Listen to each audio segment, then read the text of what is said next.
Assalamualaikum warahmatullahi wabarakatuh. Alhamdulillah semuanya sudah siap belajar ya anak-anak soleh-solehah kelas 5. Ada yang sudah jogging atau lari-lari atau olahraga pagi ini? Karena hari ini kita akan membahas tematik tema 2, subtema 3, mata pelajaran IPA tentang menjaga kesehatan organ pernafasan.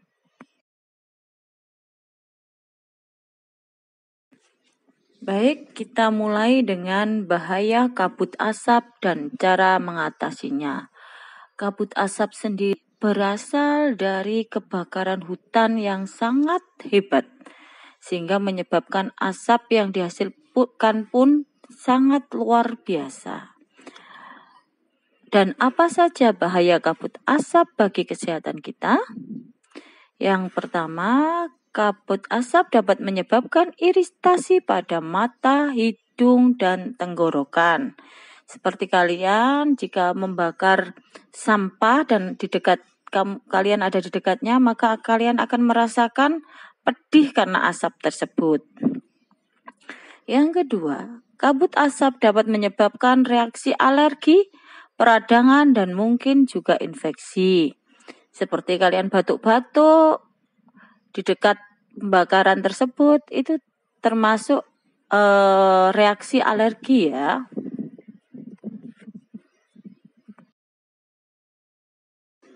Kabut asap dapat memperburuk penyakit asma dan penyakit paru kronis lainnya seperti bronkitis kronis. Jadi yang punya penyakit paru-paru ya, dia akan lebih parah lagi dengan adanya kabut asap ini. Selanjutnya adalah kabut asap dapat menyebabkan kemampuan kerja paru berkurang dan menyebabkan seseorang mudah lelah dan mengalami kesulitan bernafas. Pasti ya, jika kita berdekatan dengan tempat pembakaran atau asap, kita pasti akan sesak nafas.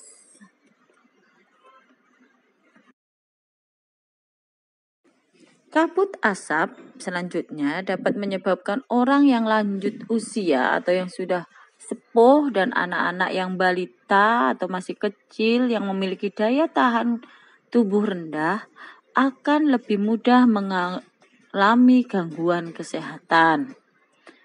Selanjutnya, kabut asap dapat mengurangi kemampuan tubuh dalam mengatasi infeksi paru-paru dan saluran pernafasan, sehingga mudah terjadi infeksi. Kabut asap dapat memperburuk penyakit pernafasan yang sudah ada.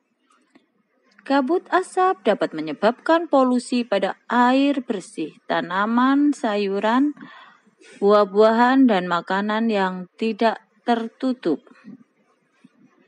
Kabut asap juga memperburuk kondisi lingkungan sehingga infeksi saluran pernafasan akut atau ISPA akan mudah terjadi. Nah, bagaimana kita melindungi diri dari kabut asap ini ya?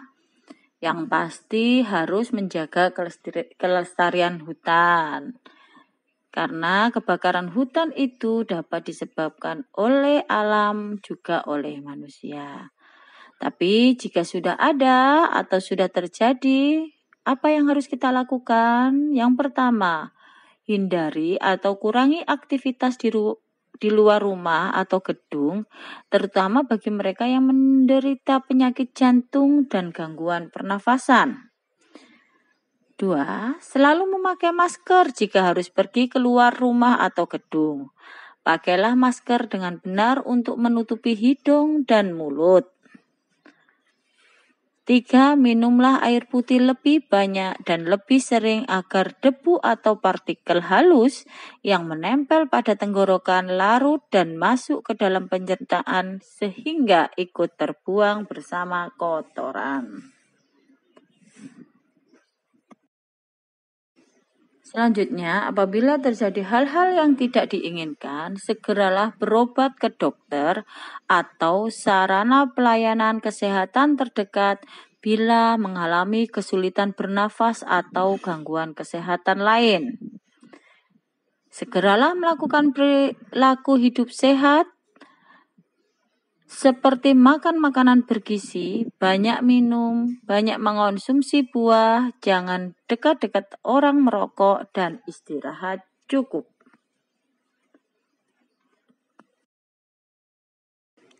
Upayakan agar asap dari luar tidak masuk ke dalam rumah atau gedung.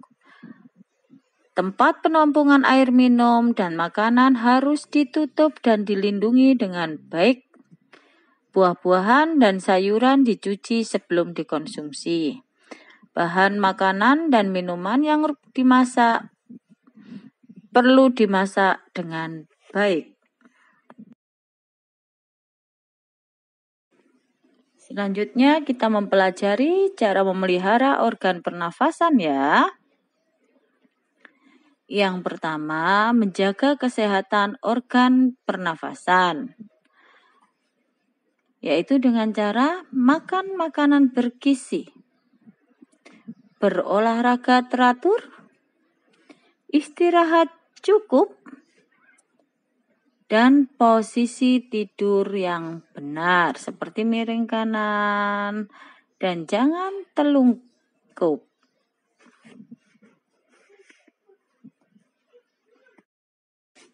Yang kedua, cara menjaga organ pernafasan adalah menghindari zat-zat yang dapat merusak organ pernafasan. Yang pertama yaitu tidak merokok dan menghindari paparan asap rokok maupun asap kendaraan ya. Kedua, menggunakan masker saat berada di lingkungan kotor. Mengurangi konsumsi makanan dan minuman dingin. Dan menghindari makanan dan minuman yang mengandung banyak gula dan bahan kimia.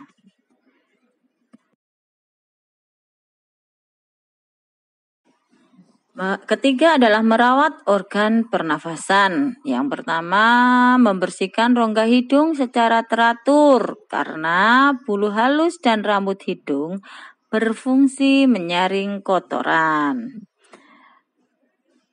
Memeriksa kesehatan pernafasan secara teratur ke dokter.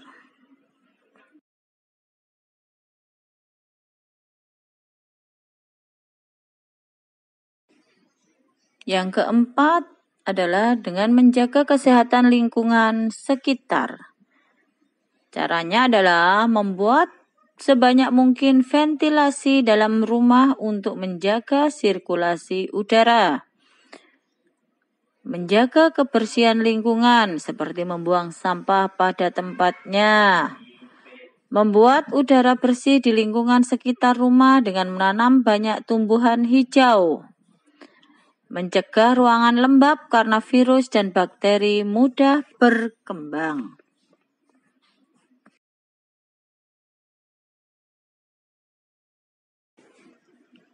Terima kasih sudah belajar bersama di classroom ini. Jangan lupa jaga kesehatan, jaga kebersihan, dan lindungi alam ini agar tidak rusak ya. Baik, kita ketemu lagi di pelajaran-pelajaran lainnya. Assalamualaikum.